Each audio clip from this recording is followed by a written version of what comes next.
आपने भगवान श्री कृष्ण को ही क्यों चुना? हमारे तो बहुत सारे देवी देवता हैं, भगवान राम, श्री गणेश, करेक्ट। दुर्गा माँ, भगवान शिव। हाँ, श्री कृष्ण भगवान ही क्यों? जैसे भोजन में एक होता है न्यूट्रिशन और दूसरा होता है फ्लेवर।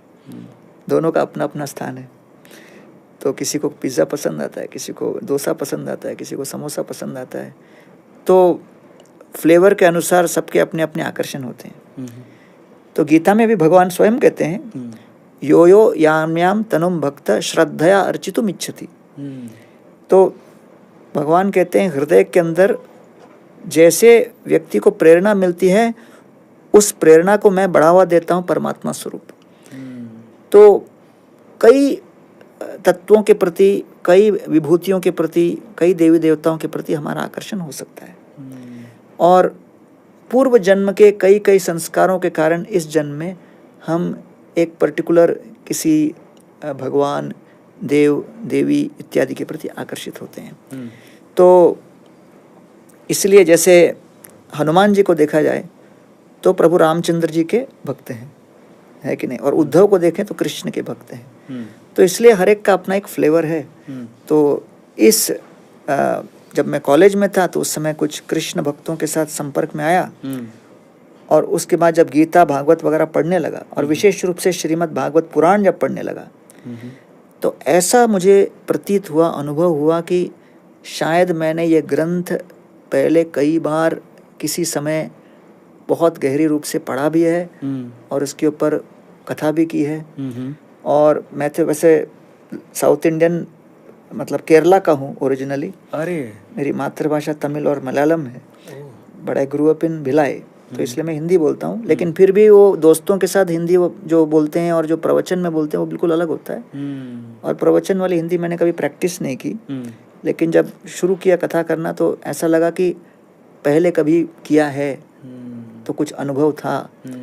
तो ये एक अंदर से जो है भगवान अपने को खींच लेते हैं, जिस प्रकार की प्रवृत्ति होती है और पूर्व संस्कार होते हैं। तो यही मैं कह सकता हूँ, एक आकर्षण हो गया और जब जुड़ गया तो लगा कि बस I have return to my family. वाह। तो यहाँ से थोड़ा सा आगे चलते हैं, और इनके स्टेटमेंट जो अभी ये बोले उन्हीं से ही हमको एक क्वेश्चन मिल गया है, और वो ये है, बहुत कम यूथ है जानता है कि श्रीमद् भागवत गीता और श्रीमद् भागवत पुराण में क्या फ़र्क है। हाँ, तो आप थोड़ा सा इसको समझा दीजिए। हाँ जी, देखिए भगवत गीता पूरे परिवार को जोड़ने वाली ग्रंथ है। अब आप सोचोगे अरे ये कैसे भाई, कृष्ण ने तो अर्जुन को कहा कि सबको संहार करो, ये करो, वो करो। लेकिन भगवान भगवत गीता में कहते हैं अहम सर्वस्य प्रभो मत्तः सर्वम प्रवर्तते। तो मैं इस संपूर्ण सृष्टि का स्रोत हूँ, आई एम द सोर्स। तो इसलिए a family which praise together stage together.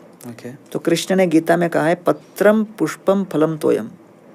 पत्र पुष्प फल जल बहुत सरल है मिलना, सुलभ है। यो में भक्तिया प्रयच्छति, आप बड़े प्रेम से मुझे समर्पित करो, क्योंकि हो सकता है कोई कहेगा मैं घर पे भजन नहीं कर सकता। भजन करने का टाइम नहीं, भोजन करने का तो टाइम है। तो भगवान कहते हैं भोजन के माध्यम से आप भजन में जुड़ सकते हो। और फिर यद करोषि यद अस्नासि यद जुहोसि दास, जो कुछ करो वो मुझे समर्पित करो। तो इसलिए कृष्ण ने गीता में परिवार को, संपूर्ण परिवार को भक्तिमय और सनातन धर्म से जुड़ने के लिए 3 सिंपल तरीके बताए। पहला, परिवार के सदस्य जो भोजन करें वो उनको भोग लगाकर करें, और उसको कहते हैं कृष्ण प्रसाद। दूसरा, परिवार के सदस्य सब मिलकर एक दूसरे को 5 मिनट 10 मिनट गीता और भागवत लेकर चर्चा करें, गीता की कथा एक दूसरे को सुनाएं। कोई एक मेंबर पढ़ सकता है, दूसरे सुन सकते हैं। तीसरा, परिवार के सभी सदस्य 10 मिनट 15 मिनट थोड़ा अपने जीवन में कोई मंत्र का जाप करें, या कोई मेडिटेशन करें, या साधना करें। तो ये 3 बातें, कृष्ण नाम, कृष्ण कथा, कृष्ण प्रसाद, ये सरल तरीका है जिससे किसी भी परिवार को 7 रूप से स्थायी किया जा सकता है। आपने जब ये आप बात बोल रहे थे तो एक जगह मैं स्टक हो गया, जब आपने ये कहा कि हमें प्रतिदिन कम से कम श्रीमद् भागवत गीता का एक मंत्र ज़रूर पढ़ना चाहिए। हाँ। बहुत सारे ऐसे बच्चे हैं जो युवा हैं, बेसिकली संस्कृत नहीं समझते, उनके लिए इतना आसान नहीं है किसी एक मंत्र को चुनना। तो श्रीमद् भागवत गीता से आप क्या रिकमेंड करते हैं कि ये एक मंत्र है जिसका अगर जाप वो निरंतर करते हैं, उसका मतलब भी आप समझाइएगा ताकि उनको कुछ फ़ायदा हो। दूसरे अध्याय का 14वां श्लोक। मात्रा स्पर्शास्तु कौन्तेय शीत उष्ण सुख दुःखदाः आगमा आपायनो अनित्यास्तान् तितिक्षस्व भारत। ये श्लोक का मूल संदेश है टॉलरेंस, सहिष्णुता, जो कि बहुत आवश्यक है।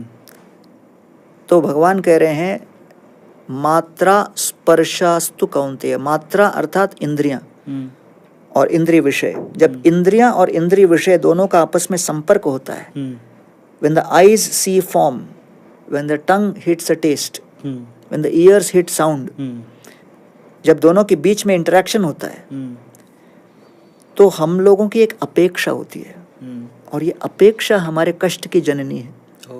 वो अपेक्षा क्या है? हम अपेक्षा करते हैं कि दोनों जब एक दूसरे के संपर्क में आए तो वो अनुभव हमेशा सुखमय हो। That contact should always be pleasurable.